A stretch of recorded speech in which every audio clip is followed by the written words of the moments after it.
አክብሮታዊ ሰላምታችን በያላችሁበት ይድረስ የተወደዳችሁ የኢትዮ ፎረም ቤተሰቦች እነሆ የዕለቱን ዘገባዎቻችንን ከዚህ እንደሚከተለው ወደ እናንተ ማድረስ ጀመርን። አበይት ነጥቦቹን በቅድሚያም የብልጽግናው ባለስልጣናትና ጀነራሎች ተጠባባቂ ኃይል የሚሉት የጸጥታ አካል በተለያዩ ስፍራዎች ለጥቃት ተጋልጧል። የፋኖ ኃይሎች በጎጃም አመራሩ ጭምር የተገደሉበትን ጥቃት ማድረሳቸውን ሲያሳውቁ በሰላሌ ቀጠናም ዘመቻ አከናውነናል ብሏል። በቀዳሚነት በዝርዝር የምንመለከተው ጉዳያችን ይሆናል። የኤርትራው ፕሬዝዳንት ኢሳያስ አፈወርቂ በቀጠናው ጉዳዮች ላይ ወሳኝ ሚና ያለው የተባለን ጉዞ ወደ ካይሮ አድርጓል። ይህ ጉዞ የተከናወነው የብልጽግናው ባለስልጣናት በተለይም ደግሞ ፊልድ ማርሻል ብርሃኑ ጁላም ኤርትራና ግብፅን እየጠቀሱ ጽምዶ የተሰኘውን አደረጃጀት እያነሱ በከሰሱበት ከኤርትራ ድንበር አቅራቢያ ሽራሮ አካባቢ ደግሞ በድሮን ኢትዮጵያውያን በተገደሉ ተመሳሳይ ወቅት ነው። በሌላ በኩል በቀጠናው ሌላ የድሮን ጥቃት በድጋሜ ተፈጽሟል የሚለውን መረጃ የከተማ አስተዳደሩ አስተባብሏል። እነዚህን ጉዳዮችንም እንመለከታለን።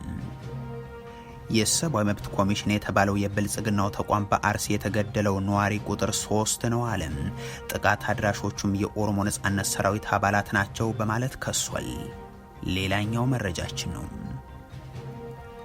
ኢራንና እስራኤል ዳግም ወደ አዲስ ጦርነት አመሩ። ቴህራን ተደጋጋሚ ሚሳኤሎችን ወደ እስራኤል አስወንጭፋለች። እስራኤል የሚያጻፋ ምላሽን ሰጥታለች። የአሜሪካው ፕሬዝዳንት ዶናልድ ትራምፕ ኢራንን በቃቸው ተመለሱ ሲሉም፣ ጠቅላይ ሚኒስትር ቤንያሚን ኔታንያሁን ደግሞ ስምምነቱን ከመቀበል ውጭ አማራጭ የለውም ብለዋቸዋል። የተወደዳችሁ የኢትዮ ፎረም ቤተሰቦች አብራችሁን ስትቆዩ እነዚህን እና ሌሎችን መረጃዎችን ታደምጣላችሁ። ሰናይ ቆይታ ይሆንላችሁ። የብልጽግናው ባለስልጣናትና ጀነራሎች ተጠባባቂ ኃይል የሚሉት የጸጥታ ኃይል በተለያዩ ስፍራዎች ለጥቃት ተጋልጧል። የፋኖ ኃይሎች በጎጃም አመራሩ ጭምር የተገደሉበትን ጥቃት ማድረሳቸውን ሲገልጹም በሰላሌ ቀጠናም ዘመቻ አከናውነናል ብለዋል። የ4 ኪሎ አገዛዝ ባለፉት 8 ዓመታት ባደረጋቸው የእርስ በርስ ጦርነቶች አባትን ከልጅ ወንድምን ከወንድም ጋር አጋድሏል። አንዱን ባንዳ ሌላኛውን ጀግና አድርጎ ስልጣኑን ለማስጠበቅ ሚሊሻ አርሶ አደሮችን በየጦርነቱም ማግዷል። ከ2 ዓመት አካባቢ በፊት በማዕከላዊ ጎንደር ደንቢያ ቀጠና አባት ሚሊሻ ልጅ ፋኖ ሆኖ በአንድ አውደ ውጊያ የተገናኙበት አጋጣሚም የሚዘነጋ አይሆንም።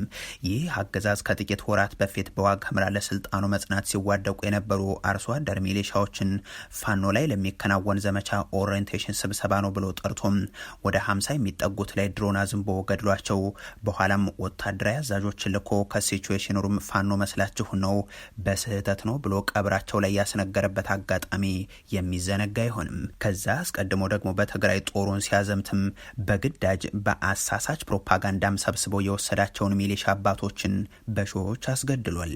አስወጥር ነኝ ሚሊሻ ነኝ። መቼ መጣ ማለት ነው? አንድ ሳምንት አልቆየም። ስልጥና ወይስ ዝም ብለህ? ምን ሰልጥናለሁ? ምን ስልጥናለህ? ከራሽን ሰልጥ ዝም ብለህ ነው የገባው? ዝም ብሎ ከመንገድ ላይ ይዞ ነው እኛ እያረስን ይዞ ሄዱኝ እኮ። ልጆች አሉ? ትዳር አለ? ልጆች አሉ? ቤተሰብ? ልጆች ባለ ስንት ልጆች አሉ? አንድ 4 ልጆች አሉ። 4 ልጆች? ትናንሽ ልጆች። አርሰንም ስትዳደረው ወይስ? አዎ አርሰንም ማሰድሮ ምን አለኝ ካላስ ገብር በኩል አሁን ላይም በአማራና ኦሮሚያ ክልል እየተደረጉ በሚገኙ ውጊያዎችም ሟችም ገዳይም የአንድ አካባቢ ሰዎች የሆኑ ዘንድ ተደርጓል። ከሰሞኑ በኦሮሚያ ክልል በአንድ ቀጠና ብቻ በሺዎች የሚቆጠሩ የሚሊሻ አባላት ከንቱ መስዋዕትነትን ከፍለው የታዩበት አጋጣሚም አሳዛኙ ሁነት ነው። በአማራ ክልል ያለው ሁኔታም ተመሳሳይ ነው። የክልሉ በጀት ዛሬ ትምህርት ቤቶችን ለመገንባት፣ የጤና ተቋማትን ለማስፋፋት አሊያም ለወጣቶች የስራ ዕድልን ለማስፋፋት ወይንም ደግሞ መካከለኛና ጥቃቅን ኢንዱስትሪዎችን ለማቋቋም መሆኑ ካቆመ ሰነባብቷል። ጀነራሎች የሚዘውሩትና የሚቀራመቱት ለሚሊሻ ለሰላም አስከባሪና ጠባቂ ኃይል በሚል ያገዛዙ ሰዎች የሚመድቡት ሆኗልና በመጠነኛ ደሞዝ ማባበያ አሊያም በአካባቢያዊ ግዳጅ እየተመለመሉ ከልጆቻቸው ጋር የሚያፋልሟቸውን እነዚህን አርሶ አደሮችን ጀነራሎች ሚሊሻዎች እኮ ተጠባባቂ ጦር ክፍላችን ናቸው ሲሏቸው ይደመጣሉ። ሚሊሻን በጥቅሉ ለሀገሪቱ ተጠባባቂ ብሔራዊ ኃይል ነው ብዬ ነው የምወስደው። በየትኛውም ቦታ ይዘምታል። የብልጽግናው ሹማምንት ደግሞ የክልሉ ቀዳሚው የኦህዴድ ብልጽግና ተላላኪ የሆኑት አቶ ተመስገን ጥሩነህን ጨምሮ ሚሊሻ ሀገር ስትጠቀም ማረሻና መዶሻውን ጥሎም ክላሽ የሚያነግብ እያሉ ከወንድሞቹ ጋር ይዋጋ ዘንድ ያዘምቱታል። የሚሊሻ ኃይላችንን ልዩ የሚያደርገው ካለበት ማህበረሰብ የወጣ ከህዝብ ጋር አብሮ የሚያርስ አብሮ የሚያመርት ነገር ግን የሀገርና የሕዝብ ጥሪ ሲመጣ ማረሻውንና መዶሻውን በቀየው ለቀሪ አስረክቦ መሳሪያውን በትከሻው አድርጎ ወደ ግንባር ፈጥኖ የሚተም የቁርጥ ቀን ኃይል በመሆኑ ነው። እነ ተመስገን ጥሩነህ የምዕራብ ጎንደር መሬት በውጭ ኃይል ሲወረር አይደለም ሚሊሻውን የሚጠሩት ለስልጣናቸው ስጋት ነው ያሉትን የአማራ ክልልን ወጣት ለማጥፋት እንጂ በድሮን እና በ11 የወታደራዊ እዞች የሚያደርጉት የውድመት ጦርነትን ለማገዝም እንጂ። እንዲያም ሆኖ ይህ የሚሊሻ ኃይል በክልሉ የተለያዩ አካባቢዎች ባለፉት ቀናት ከባድ የሚባል ጉዳት ያስተናገደባቸው ጥቃቶች እንዳጋጠመው ተነግሯል። አቶ ተመስገን ሚሊሻ ተጠባባቂ ኃይላችን ነው በሚል ንግግር ባህር ዳር ላይ እያደረጉም ከከተማዋ ቅርብ ርቀት ይባብ ተብሎ በሚጠራው አካባቢም በሚሊሻ አባላት ካምፕ ላይ ጥቃት ተከፍቶ በቁጥር ያልታወቁ ለጉዳት ተዳርጓል። በደቡብ ወሎ ዞን ታሁለደሬ በተመሳሳይ ሮቢት ተብሎ በሚጠራው አካባቢም በርካታ የሚሊሻ አባላት ለጉዳት የተዳረጉበት ድንገተኛ ጥቃትም አጋጥሟል። በሰሜን ሸዋ አንጾኪያ ገምዛን ጨምሮ አንዳንድ ስፍራዎች ላይም ይሄው ተመዝግቧል። በዞኑ ምንጃር ቀጠና ከበረህት መተብል አቅራቢያ የተፈጸመው የደፈጣ ጥቃት ደግሞ የመከላከያ ሰራዊት አባላትና ሌሎች የክልሉ የጸጥታ ኃይሎችንም ሰለባ ያደረገ ነው። ከዚህ ጋር በተያያዘ በኦሮሚያ ክልሉ ሰሜን ሸዋ ዞን ሰላሌ ቀጠና ደግሞ ደብረ ሊባኖስ ተብሎ በሚጠራው አካባቢ የተለያዩ ቦታዎች ላይ ዘመቻዎችን ማከናወናቸውን የፋኖ ኃይሎች አሳውቋል። ከአዲስ አበባ እስከ 150 ኪሎ ሜትር ራዲየስ ውስጥ ባለ አካባቢ በተለይም እንደ ሴት ደብር ባሉ ስፍራዎች የተከፈተን ጥቃት ተከትሎ የወረዳው አመራሮች ወደ ፍቼ ሸሽተዋል ሲሉም ባወጡት ሪፖርት ላይ አመልክተዋል። የኦሮሞ ነጻነት ጦር አባላትም ከርዕሰ መዲናው አዲስ አበባ በቅርብ ርቀት 100 ኪሎ ሜትር ራዲየስ ውስጥ ባሉ አካባቢዎች ጥቃቶችን እንደሚያደርሱ ይታወቃል። ሌላኛው የፋኖ ኃይሎች አደረስ ነው ያሉት ጥቃት ደግሞ በጎጃም ቀጠና ደብረ ማርቆስ ከተማ ቅርብ ርቀት ሊባኖስ ተብሎ በሚጠራው አካባቢ የደረሰው ሲሆን በአድማ ብተና አባላት ላይ የተከፈተ የሽምቅ ጥቃት ተብሏል። በዚህ ጥቃትም የሻለቃ አመራር ናቸው ያሏቸውን ጨምሮም በርካታ የአድማ ብተና አባላት ለሰብአዊ ጉዳት መዳረጋቸውን አመልክቷል። እነዚህና ሌሎችም በፋኖ ኃይሎች በኩል የተገለጹም ከአገዛዙ የጸጥታ ኃይሎች በኩልም ያሉ ነገር ግን በሪፖርት የማይቀርቡ ጉዳቶች ብልጽግና ሀገሩ ሰላም ነው የሚፈጸሙ ጥቃቶችም ጥቃቅን ናቸው በሚልባት ኢትዮጵያና ኢትዮጵያ ላይ እየደረሱ የቀጠሉ ሆኗል። የኤርትራው ፕሬዝዳንት ኢሳያስ አፈወርቂ በቀጠናው ጉዳዮች ላይ ወሳኝ ሚና ያለው የተባለን ጉዞ ወደ ካይሮ አድርጓል። ይህ ጉዞ የተደረገው የብልጽግናው ባለስልጣናት በተለይም ደግሞ ፊልድ ማርሻል ብርሃኑ ጁላ ኤርትራና ግብፅን እየጠቀሱ ጽምዶ የተሰኘው አደረጃጀትንም እያነሱ በከሰሱበት ከኤርትራ ድንበር አቅራቢያ ሽራሮ አካባቢም በድሮን ኢትዮጵያን በተገደሉ ተመሳሳይ ወቅት ነው። በሌላ በኩል በቀጠናው ሌላ የድሮን ጥቃት በድጋሚ ተፈጽሟል የሚለውን መረጃ የከተማ አስተዳደሩ አስተባብሏል። የአገዛዙ ሰሞንኛ አጀንዳ ከቀይ ባህር እንገባለን ወደ ጽምዶ እያጠቃን ነው ተሸጋግሯል። ጀነራሎችም ፊልድ ማርሻሉን ጨምሮ ባለስልጣናትም እስካሁን የትኛውም ሀገርም ይሁን ክልል መንግስት የኔ ነው በሚል ኃላፊነት ያልወሰደበትን ጽምዶ የተሰኘን አደረጃጀት ስጋትነት በመተንተን ላይ ናቸው። ብርሃኑ ጁላም ይህንን ጥምረት ከ1960 የኢትዮጵያ ትውልድ ጋር እያገናኙ ያቀረቡትም በሳምንቱ መጨረሻ ነበርም። ጠላቶቻችን ጽምዶ ብሎ መጥተዋል። ጽምዶ ዛሬ የተፈጠረ እንዳይመስላችሁ። ጽምዶ የ1960ዎቹ ስትራቴጂ ነው። የ1960ዎቹ ትውልድ ማለት የዛሬ ጽምዶ ማለት ነው። የዛን ዘመን ትውልድ ማርክሲዝም ሌኒዝም እያለ ታሪካዊ ጠላቶቻችንን እያጋበዘ በቀጠናው የአባይን ውሃ እንዳትጠቀም ሲደረግ ነበረ። ከባህር በር አስወጥተውናል። ያልተሳካው ባህር አባይን መገደብ የማትችል አገር መፍጠር ነበር። እሱ አልተሳካም። አሁንም እሱ ነው። አሁንም እየተደረገ ያለው እሱ ነው።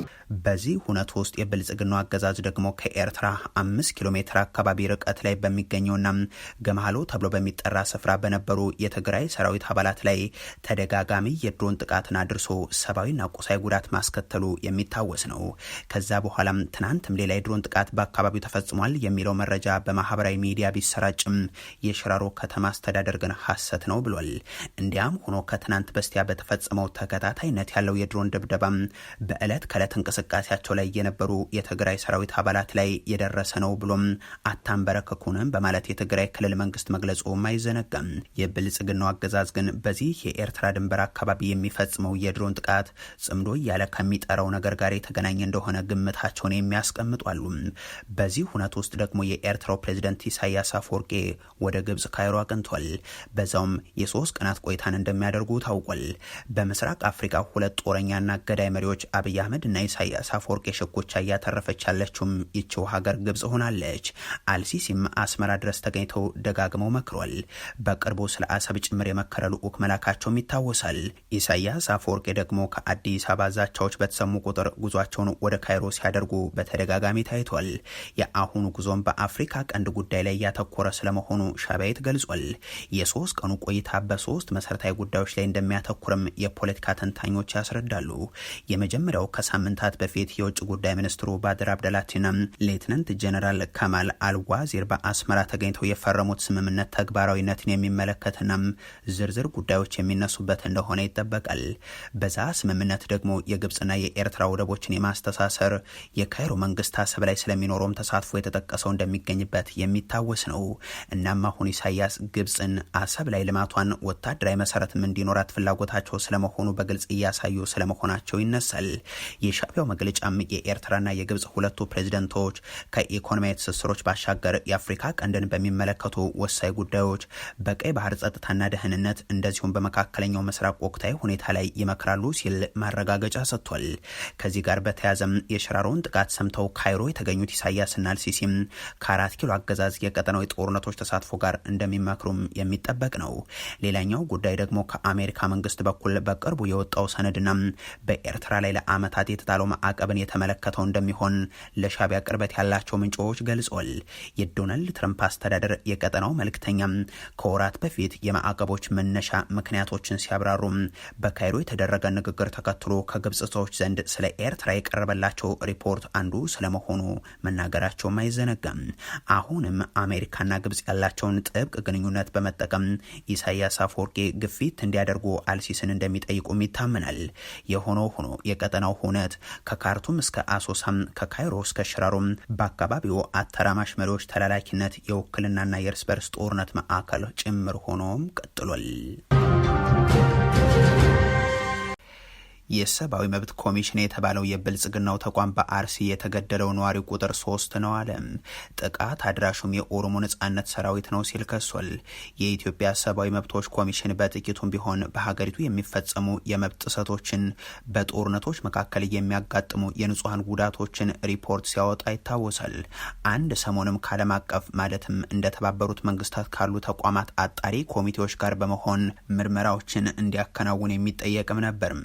በአማራና ኦሮሚያ ክልል የሚደረጉ ጦርነቶች፣ በንጹሃን ላይ የተፈጸሙ ግድያዎችን በተመለከተም በከፊልም ቢሆን ሪፖርቶችን የሚያዘጋጅ ተቋም እንደነበርም የሚታወስ ነው።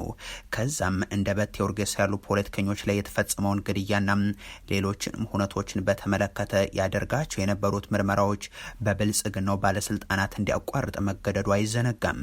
እንዲህ ያሉ ወንጀሎቹ እየተጋለጡ መምጣታቸው ያሳስበው የ4 ኪሎ አገዛዝ ታዲያም በፓርላማው ሳይቀር ኢሰመኮን ጨምሮም የሰብአዊ መብት ተሟጋች ተቋማትን ይዘትባቸው ገባ።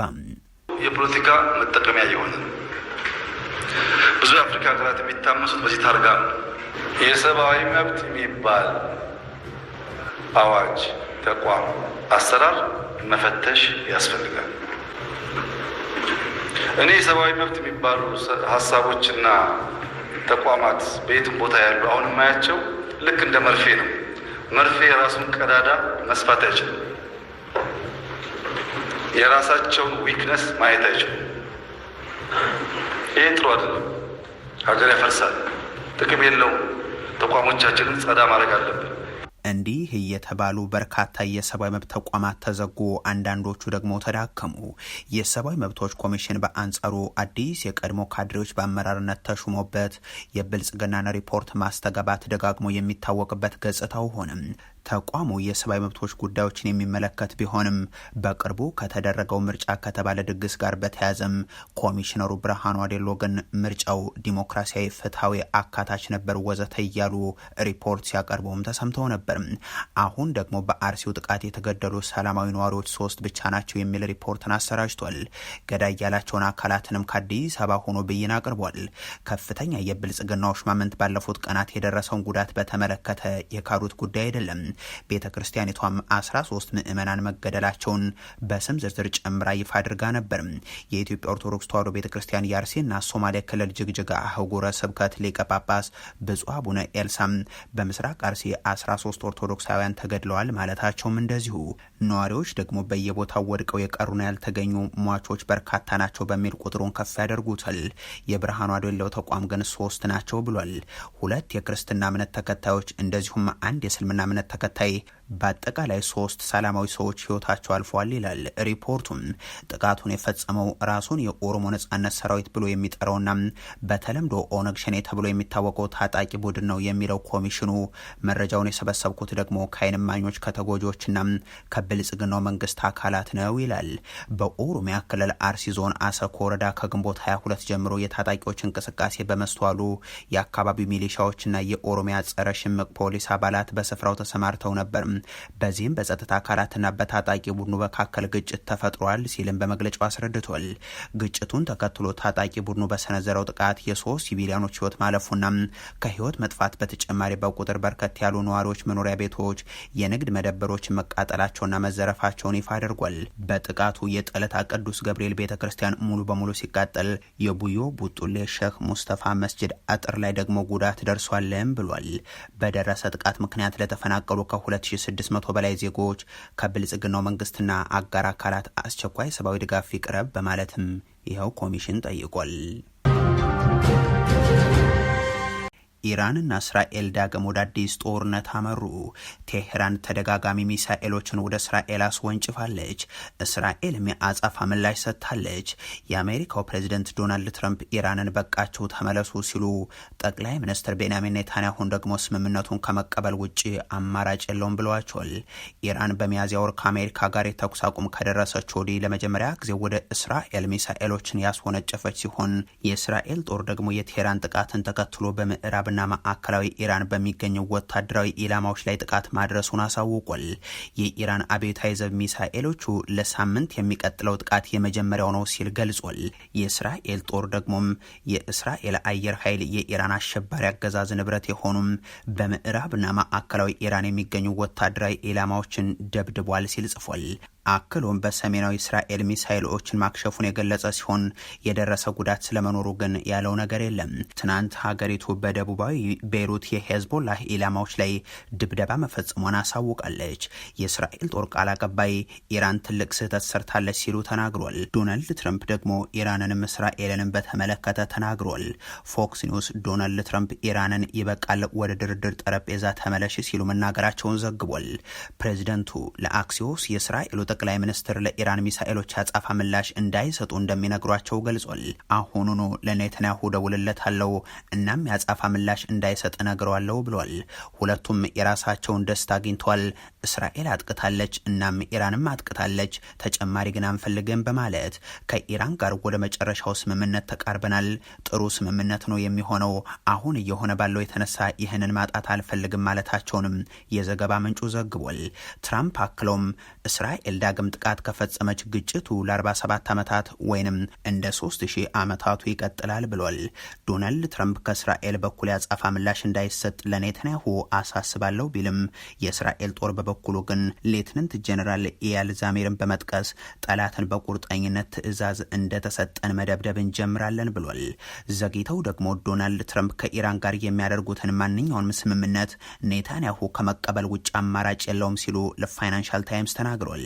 ትራምፕ ለፋይናንሻል ታይምስ ሲናገሩ እኔ ነኝ ውሳኔውን የምሰጠው፣ እኔ ነኝ ሁሉንም ውሳኔ የማሳልፈው፣ እሱ ኔታንያሁ አይደለም ውሳኔ ሰጪው ብለዋል። ፕሬዚደንቱ ከፋይናንሻል ታይምስ ጋር በነበራቸው በዚህ ቃለ ምልልስ ላይ አሁን የተፈጸመው ጥቃት በስምምነቱ ላይ ምንም ተጽዕኖ አይኖረውም ሲሉ ነው የተናገሩት። የተወደዳችሁ የኢትዮ ፎረም ቤተሰቦች ለዛሬ ያሉን መረጃዎች ይህንን ይመስሉ ነበር። አበቃን። ቸር ያሰማን።